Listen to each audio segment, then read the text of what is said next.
আমাদের দেশের even polytechnic বা কারিগরি শিক্ষা প্রতিষ্ঠানগুলোকেও আমরা জেনারেল এডুকেশনে পরিণত করে ফেলেছি। আমি বাস্তব বলছি, আমি এই ক্ষেত্রের মানুষ করে ফেলেছি। আমরা ইচ্ছা করলেই এই অর্থনৈতিক কর্মকাণ্ডের সাথে আমরা কিন্তু আমাদের শিক্ষা প্রতিষ্ঠানগুলোকে কিন্তু ইন্ডাস্ট্রি একাডেমিয়া যে লিঙ্কেজ বলা হয়, আপনি যেটা বলতেন এই জায়গাটা সেটা আপনাকে একটু সাপ্লিমেন্ট করে দিচ্ছি যে এবারের এই যে বাজেটে অর্থমন্ত্রী মহোদয় নার্সিং পেশা আপনার মানে কারিগরি জি জি এগুলোর উপরে কিন্তু একটা খুবই গুরুত্ব দিয়েছেন, তাই না? মাননীয় প্রধানমন্ত্রী বরাবর বক্তব্য দিয়েছেন নাকি আপনার সার্ভিসটা জনগণকে দেবেন, তাই না? তো ওই যে কথাটা না আমি খুবই ফলো করি ভাই। এমনকি মাননীয় প্রধানমন্ত্রী প্রথম দিন এই পবিত্র ভূমিতে আরোহণ করে প্রথম অ্যাড্রেসেই তিনি কারিগরি শিক্ষা তার সর্বসময় আমি খেয়াল করি।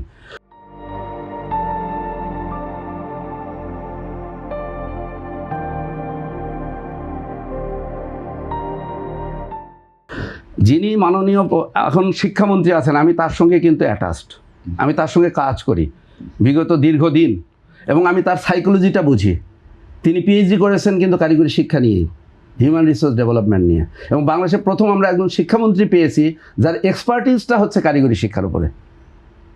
সুতরাং আমার এই ডেভেলপমেন্ট এই জায়গাটা কিন্তু স্কিল বলেন, আমি ভাই মিড লেভেল বলেন, যেটাই বলেন, এখানেও যেমন আপনার সুবিধা হবে, আপনার বাইরেও মনে করেন যে ম্যান পাওয়ার আপনি এক্স্যাক্টলি এক্সপোর্ট করতে পারবেন, যেটা লেট প্রেসিডেন্ট জিয়াউর রহমান সাহেব করেছিলেন, বেশি গুরুত্ব দিচ্ছে, যেটা লেট প্রেসিডেন্ট জিয়াউর রহমান সাহেব করেছিলেন, যেটাতে আপনার রেমিটেন্স এসছে, at the same time unemployment যে অবস্থাটা ছিল ৭৫ পরবর্তী বা স্বাধীনতা পরবর্তীতে, যেটাকে অনেকটা ইজ করেছিল।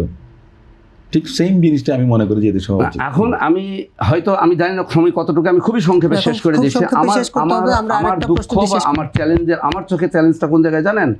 আমরা শব্দগুচ্ছে যখন বলছি ঠিক আছে, কিন্তু আমি যখন বাস্তবে দেখছি মাঠের অবস্থা, তখন আমি ভাই বিরাট পার্থক্য দেখছি। কী পার্থক্য দেখছি আমি বলি আপনাকে।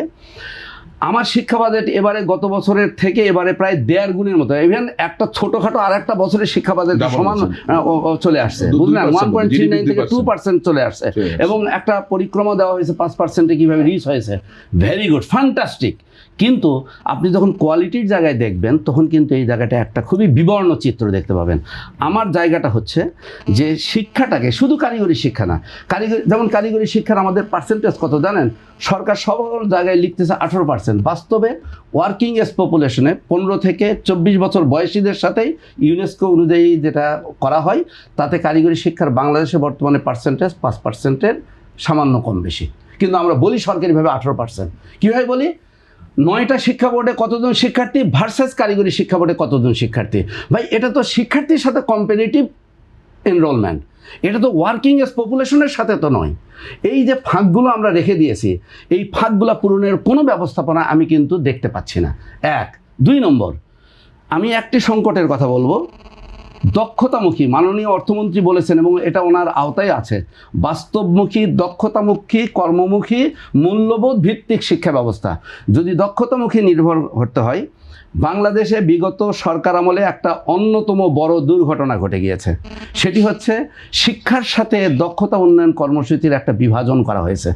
আপনি জানেন মাননীয় প্রধানমন্ত্রীর কার্যালয় নামে জাতীয় দক্ষতা উন্নয়ন কর্তৃপক্ষ নামে একটি অফিস আছে। এই কর্মসূচি তৈরি করা হয়েছে জাতীয় দক্ষতা উন্নয়ন পরিষদ এনএসডিসিকে ভেঙে এনএসডিএ করা হয়েছে শুধুমাত্র আমলাতন্ত্রকে পোষার জন্য। আপনি বাজেটে যখন দেখবেন আমলাতন্ত্র পোষার জন্য কিভাবে একটা বাজেট কিভাবে বর্ধিত হচ্ছে, সম্ভবত এবছরে দ্বিতীয় বৃহত্তম সুদ এবং ওই কিস্তির পরেই দ্বিতীয় বৃহত্তম জায়গাটা হচ্ছে আমাদের জনপ্রশাসনের। এবং জনপ্রশাসন যখন দেখবেন ডিএস থেকে শুরু করে সেক্রেটারি পর্যন্ত যে পদ অনুমোদিত তার থেকে 2 গুণ 3 গুণ পদ রয়েছে। ভার্সেস শিক্ষকতার জায়গায় যান আপনি, কোনো পলিটেকনিকে, কোনো সরকারি কলেজে, একটা কলেজে 2 জন শিক্ষক আছে। 50%-এর অধিক হচ্ছে শিক্ষকের পদ শূন্য রয়েছে।